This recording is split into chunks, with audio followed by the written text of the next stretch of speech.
akan bahas terkait pajak penghasilan. Pajak penghasilan itu ada bermacam-macam.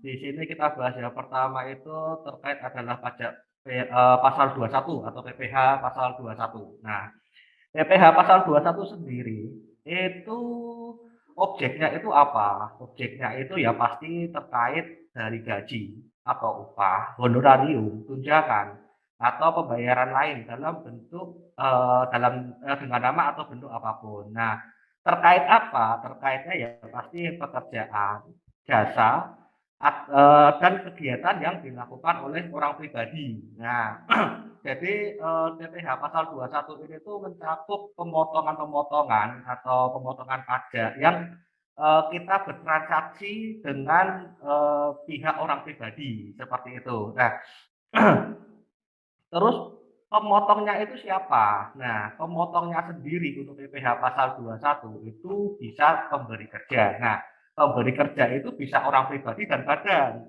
Nah, orang pribadi yang dia melakukan pekerjaan bebas ataupun orang pribadi yang dia UMKM atau orang pribadi dia melakukan pembukuan, dia pasti akan membebankan biaya gaji di laporan keuangannya dia kalau dia pembukuan. Nah, di situ pasti dia juga harus akan ada pelaporan PPh pasal 21-nya. Kalau badan ya pasti jelas ya, kalau badan kan, eee, ada biaya gaji, di situ pasti dia harus ada pelaporan untuk PPh pasal 21-nya. Nah, untuk cabang, cabang sendiri itu juga harus melaporkan PPh 21-nya tersendiri. Dalam artian, karyawan-karyawan yang di-hire oleh di cabang dan bekerja di cabang itu, pihak cabang ini dia yang akan melakukan pemotongan PPh pasal 21. Kalau bendahara, pemegang kas pemerintah ini ya pasti PNS, dana pensiun, badan penyelenggara jaminan sosial, tenaga kerja, dan badan-badan lain.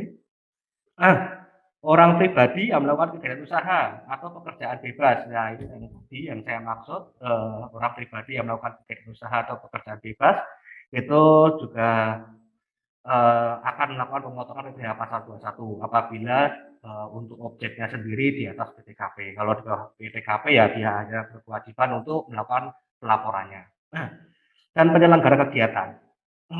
Nah, penerimanya itu siapa? Penerima dari penghasilan yang dikenakan PPh pasal 21 itu bisa juga pegawai, bukan pegawai juga bisa, mantan pegawai bisa, anggota dewan komisaris yang tidak merangkap sebagai pegawai.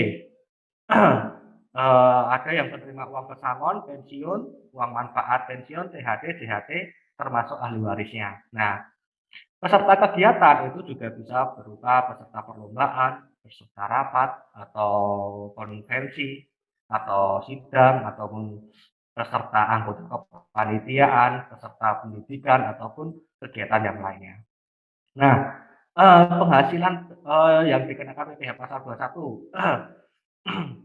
Nah, ini ada yang bersifat, penghasilan pegawai tetap baik teratur maupun tidak teratur, terus penghasilan penerima pensiun secara teratur, terus uang pesangon, penghasilan pegawai tidak tetap atau tenaga kerja lepas, imbalan kepada bukan pegawai, imbalan kepada peserta kegiatan, imbalan kepada dewan komisaris, imbalan kepada mantan pegawai, penarikan dana pensiun oleh pegawai. Nah, ada juga PPh pasal 21 itu yang dikenakan final, tapi itu yang biasanya terkait pesangon. Nah, ini penghasilan yang tidak dikenakan PPh pasal 21 itu ya seperti natura, ada juga iuran pensiun kepada dana pensiun yang telah disahkan Menkyu, zakat, sumbangan itu tidak bukan merupakan objek dari PPh pasal 21. Ataupun beasiswa yang dimaksud dalam pasal 4 ayat 3 huruf I UPPH. Nah, untuk perhitungan PPh pasal 21 itu simpel sebenarnya. Dalam artian itu ada yang pegawai tetap, ada yang penerima pensiun. Yang membedakan hanyalah di biaya jabatan. Kalau pegawai tetap itu ada pengurangan biaya jabatan. Kalau di penerima pensiun itu ada biaya pensiun. Untuk maksimalnya pegawai tetap itu 6 juta per tahun, untuk yang penerima pensiun itu 2,4 per tahun. Nah, setelah gaji, tunjangan, premi, atau ditambah mungkin ada bonus. Nah, itu setelah dikurangi dengan biaya jabatan, itu nanti akan menghasilkan penghasilan neto, di mana penghasilan neto ini nanti akan dikurangkan oleh PTKP. PTKP itu, penghasilan tidak kena pajak. Nah, setelah dikurangi PTKP, nanti akan menjadi dia adalah PKP atau penghasilan kena pajak. Nah, penghasilan kena pajak inilah nanti yang akan, kita kalikan dengan tarif pasal 17. Nah, untuk PTKP sendiri itu sampai saat ini itu adalah untuk wajib pajak pribadi, tidak kawin, itu 54 juta, ada tambahan kawin itu 4,5, ada juga tambahan lagi 4,5 nanti tapi itu maksimal 3 orang. Nah, nah penerapan PTKP ini sendiri itu ditentukannya itu pada awal tahun. Jadi kalau misalnya tahun 2022 menikah baru bulan Juli ya nanti, untuk PTKP kawinnya itu baru 2023. Jadi 2022 tetap jomblo atau tidak kawin gitu. Baik pun seperti juga misalnya punya anak di pertengahan tahun ya, itu nanti juga akan perlakuannya untuk PTKP akan bertambah di tahun berikutnya. Untuk tahun yang masih bersangkutan itu mengikuti awal tahun kalender pada saat itu statusnya apa.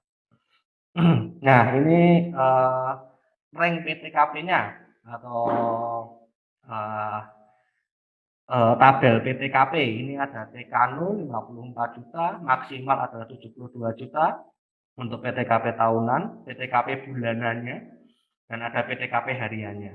Nah, untuk keterangan TK itu tidak kawin, K itu kawin. Kalau nggak 1, 2, 3 itu tanggungannya, di mana maksimal tanggungan hanya 3, tidak bisa lebih dari 3. Nah, ini untuk PTKP karyawati ini agak sedikit berbeda. Karena kalau untuk perempuan itu kalau bekerja itu walaupun dia kawin itu PTKP-nya tetap TK.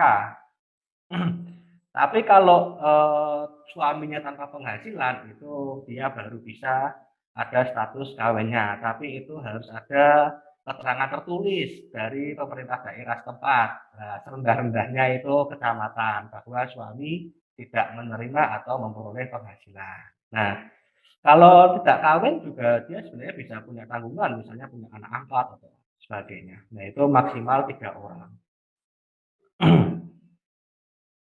Lanjut, nah ini untuk tarif. Nah, tarif untuk, pasal 17 sendiri yang terbaru itu di Undang-Undang HPP, itu sampai dengan 60 juta itu dikenakan 5%, 60 sampai 250 15, 250 sampai 500 itu 25%, 500 sampai 5M itu 30%, nah di atas 5M 35%.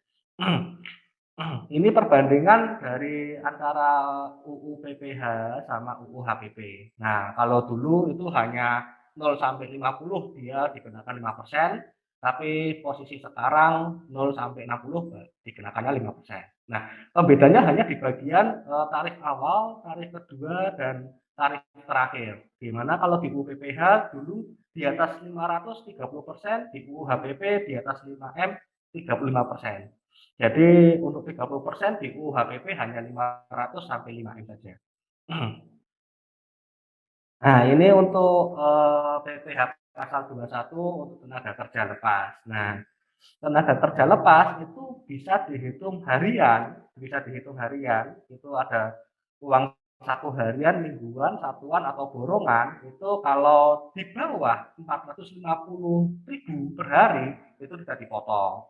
Tapi kalau nanti di atas 450.000 per hari, itu nanti, harus ada pemotongannya. Nah, ini dipotong 5%. Ya, tapi nanti kalau misalnya itu per hari dia terimanya 50 juta ya nanti kenanya nggak harian, tapi nanti harus dikumulatif 1 bulan, nanti dikali 12, dikurangi PTKP setahun, terus nanti, menjadi pajak penghasilan kena pajak, terus dikenakan pasal 17, terus nanti dibagi 12. Nah, seperti itu. Terus ini untuk PPh pasal 21 bukan pegawai. Nah, bukan pegawai ini ada berkesinambungan dan tidak berkesinambungan. Kalau berkesinambungan itu, dia menerimanya itu rutin. Nah, kalau tidak berkesinambungan itu tidak rutin. Nah, kalau berkesinambungan sendiri itu perhitungannya itu dia 50% dikali brutonya, terus habis itu dia dikurangi PTKP sebulan, terus dihitung secara kumulatif. Nah, kalau yang untuk tidak berkesinambungan itu 50% langsung dikali bruto, langsung dikali pasal 17. Nah, ini untuk PPh satu lainnya itu seperti dewan komisaris ataupun mantan pegawai ataupun peserta program pensiun yang masih berstatus pegawai. Nah, kalau ini dia pengenaannya langsung dalam artian penghasilan bruto langsung dikali ke pasal 17. Pasal 17 sendiri tadi yang saya jelaskan di awal itu adalah keter ini pasal 17. Pasal 17 itu ini. Jadi pasal 17 itu 0 sampai 60 5%, 60 sampai 250 15%, 250 sampai 500 25%, 500 sampai 5M 30%, di atas 5M dia 35%. Nah, terus habis itu penerima penghasilannya kalau tidak ber-NPWP gimana? Kan begitu. Nah, kalau PPh pasal 21 itu pengenaannya itu 120% lebih tinggi. Jadi nanti pada saat telah dihitung pajaknya, nah ternyata dia nggak punya NPWP, nanti itu pajaknya 20% lebih tinggi. Nah, tapi yang membuat sekarang kan untuk NIK itu kan dia jadi NPWP. Jadi dia di NPWP nanti rencananya kan akan dihapus jadi NIK. Nah, itu di PMK 112 itu 2022 itu kan ditetapkannya kan 14 Juli 2022. Nah, cuman kalau untuk NIK jadi NPWP ini itu untuk posisi penginputan itu kalau untuk yang di ESPT PPh 21 itu belum ada kolom baru. Jadi tetap pakainya NPWP. Tapi kalau untuk posisi PPh 23 yang diunifikasi itu pakai NIK bisa. Tapi apa namanya kalau NIK-nya itu sudah teraktivasi. Jadi NIK jadi NPWP itu kita harus melakukan aktivasi dulu di DJP online. Nah, itu kalau kita udah aktivasi, kita input NIK itu nanti nggak akan ada pengenaan sanksinya. Tapi kalau NIK-nya itu belum teraktivasi, itu tetap sama saja nanti kena. Tapi kalau untuk PPh 21 sendiri, posisi NIK itu belum bisa. Karena dari ketersediaan program sendiri itu masih mencantumkannya adalah NPWP. Mungkin nanti tunggu update-annya.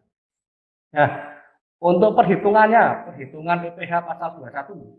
PPh pasal 21 ini contoh perhitungannya ini misalnya ada Bapak Andi tidak kawin. Nah, ini bekerja di PT Trito A. Nah, dengan memperoleh gaji 6 juta per bulan.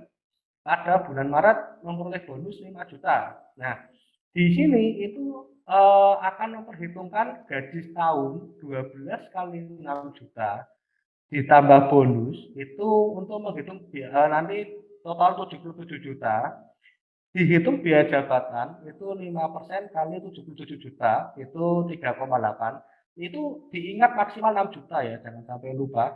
Terus ada iuran pensiun itu 12 kali 60.720. Nah, penghasilan penghasilan itu setahun itu 72.430. Dipotong PTKP-nya tadi tidak kawin, itu posisinya penghasilan kena pajaknya 18.430, itu dikalikan ke pasal 17 5%.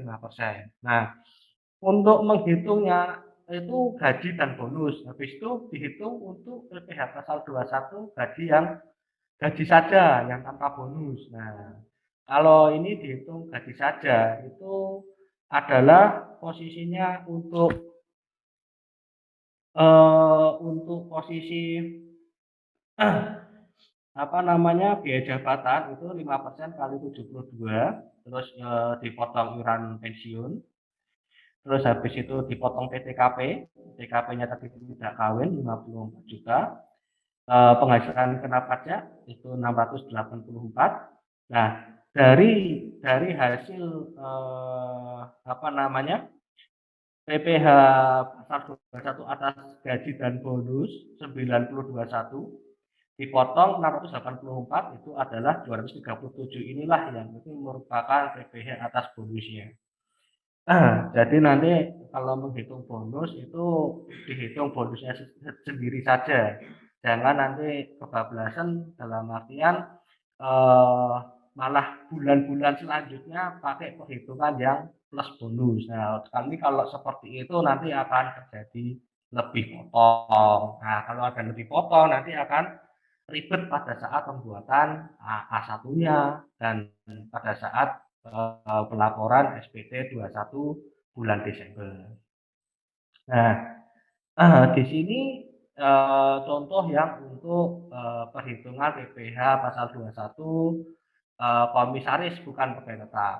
Nah, ini Bayu merupakan seorang komisaris di ABC yang bukan pegawai tetap, pada tahun 20 di bulan Desember menerima honorarium 70 juta. Nah, ini dia akan langsung dikenakan ke pasal 17, jadi 5% kali 60, 15% kali 10. Jadi total yang harus dipotong adalah 4,5. Nah, sekarang akan mikir nih, lah nanti gimana kalau misalnya si Bapak Bayu ini hanya menerima apa namanya honorarium saja atau dalam artian di SPT tahunan Pak Bayu ini hanya menerima penghasilan dari PT ABC yang merupakan komisaris.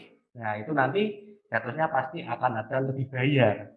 Karena kalau diperhitungkan di SPT Pak Bayu tahunan itu kan pasti akan dipotong dengan PPKP.